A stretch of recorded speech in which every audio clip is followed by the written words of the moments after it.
Hey, welcome back to my channel. Today I'd like to talk about 1990's Die Hard 2, or as it was advertised back then on the posters, Die Hard, Die Harder, which I never liked that title. They should have called it Die Hard 2. That extra Die Harder makes it sound like it's a parody movie, which it's not, obviously. This movie was directed by Rennie Harlan.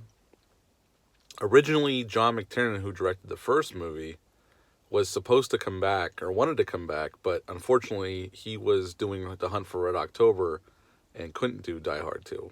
He was coming to The Hunt for Red October, which is also a really good movie.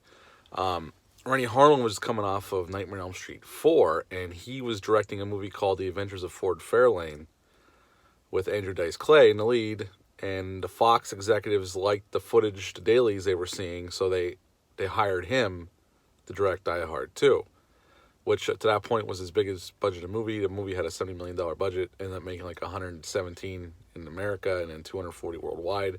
It outgrossed the first movie, which is always what the studios hope when they make a sequel. Usually is not the case, but this movie made more than the original.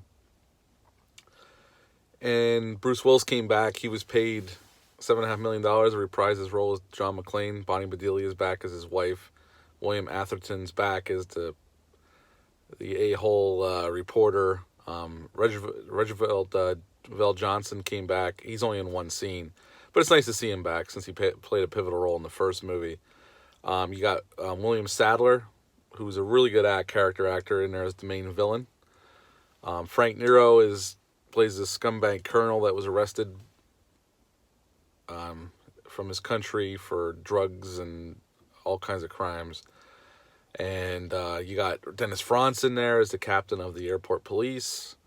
So there's a lot of good actors in this movie, and they all do fine. You'll even see an early appearance by Robert Patrick before he did T2 as one of the henchmen. He only has like one line before the gunfire starts, but he's in there too. You'll see him. John Leguizamo's in there in an early role. I don't think he says anything. But yeah, so here's the thing with Die Hard 2. While I enjoy it, and it is set at Christmas time, just like the first one, the second one's pretty much a carbon copy of the first one, only they moved all the action to an airport.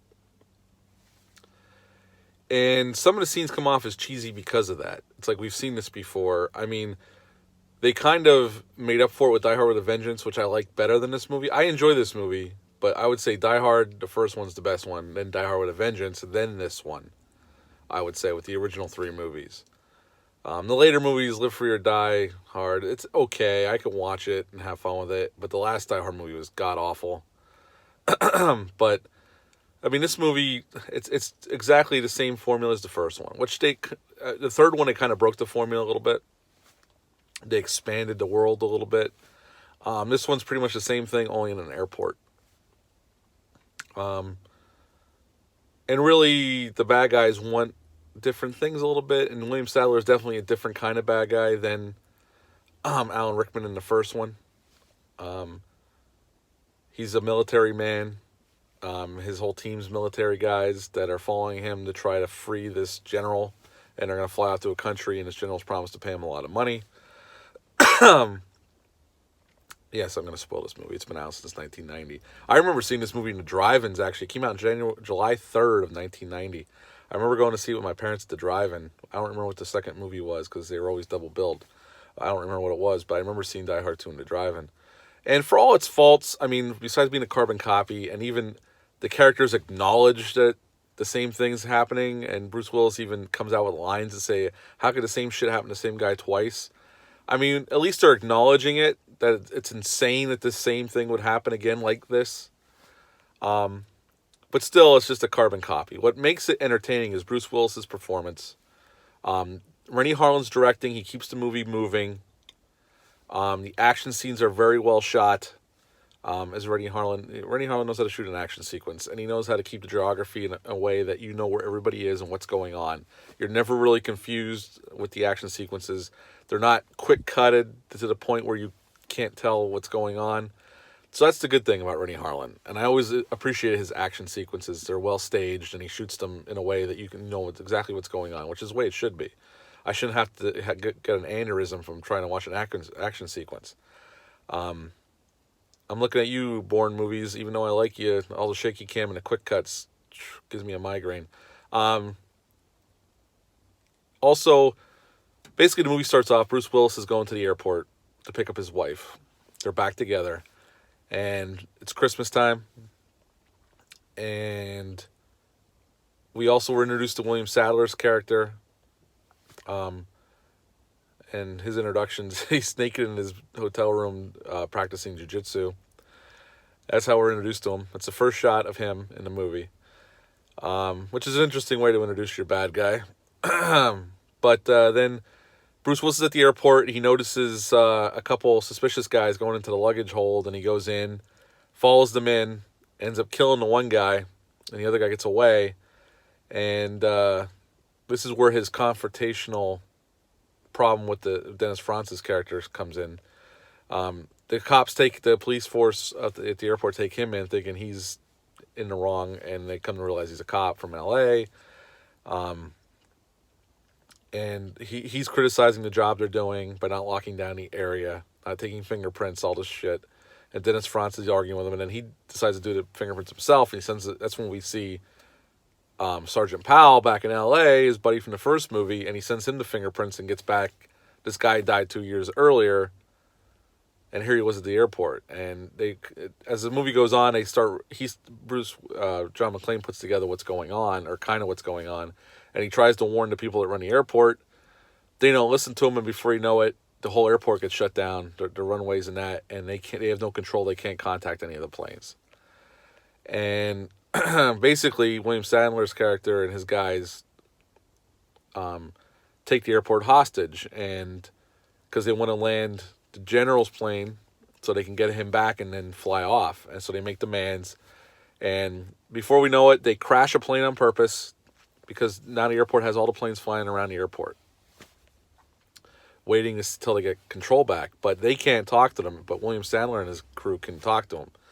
So they crash an airplane on purpose, tell them they can land, and they adjust some things so the plane thinks the ground is at a certain height, and they adjust it where it's wrong, and then a plane crashes and blows up. And, as Die Hard movies go, as we know, all these years later, eventually Bruce Willis catches on, he saves the day, and kills all the bad guys. The end.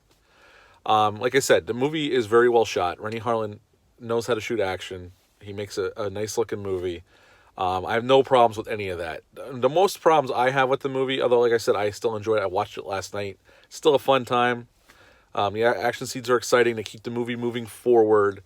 The plot's fine. William Sadler plays a good bad guy. He's not as good or interesting as Alan Rickman from the first one, but he's still a good bad guy. Somebody, he's a good actor, so it's not that. It's just, it's such a carbon copy of the first one that you can't help but make comparisons right off the bat of the first movie. I mean, it's, like I said, Bruce Willis's character even says it during the movie. And even his wife at the end, when she finally gets down off the plane, lands and she gets out, why does this keep happening to us? So they're acknowledging it's kind of absurd that how would this happen twice? Same time of year, it's kind of ridiculous. But if you go along for the ride, you'll have fun. I would give this one 7 out of 10. It's a very enjoyable movie. I like it a lot. I can have fun with it, but it's nowhere near as good as the original. Although it's definitely better than the ones that came later. Like Die Hard with a Vengeance, I think, is better, definitely. I would put Die Hard with a Vengeance at number 2. And then I would put this one before the last two that were made. This was actually the last one that was produced by Joel Silver. After this, he wasn't involved with the movies anymore, at the Die Hard movies. And John McTiernan came back and directed Die Hard with a Vengeance, which was a welcome return. Even though I like Rennie Harlin, John McTiernan came back, and although really that's probably John McTiernan's last really good movie. Although he did make a movie in the 2000s with John Travolta and Samuel L. Jackson called Basic. That's not a bad thriller, but it doesn't hold a candle to Die Hard 1 or Die Hard with a Vengeance or Hunt for Red October or Predator.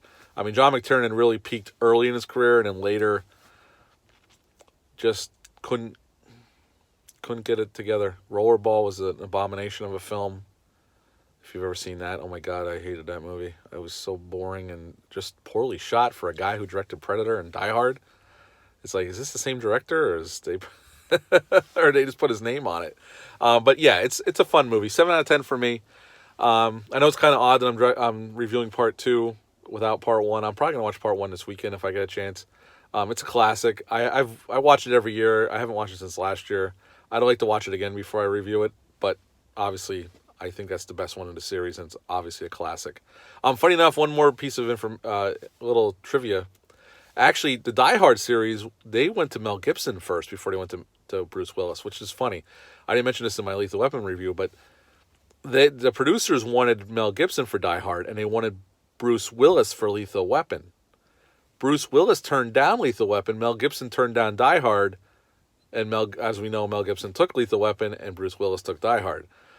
So it's kind of funny how things could have been if they would have accepted the roles that they were offered at first, but they didn't, which history shows that we were all better for it. But yeah, that's my last piece of trivia. That's it for me. Have a great day. Have a good weekend, and I'll be back soon. Thanks.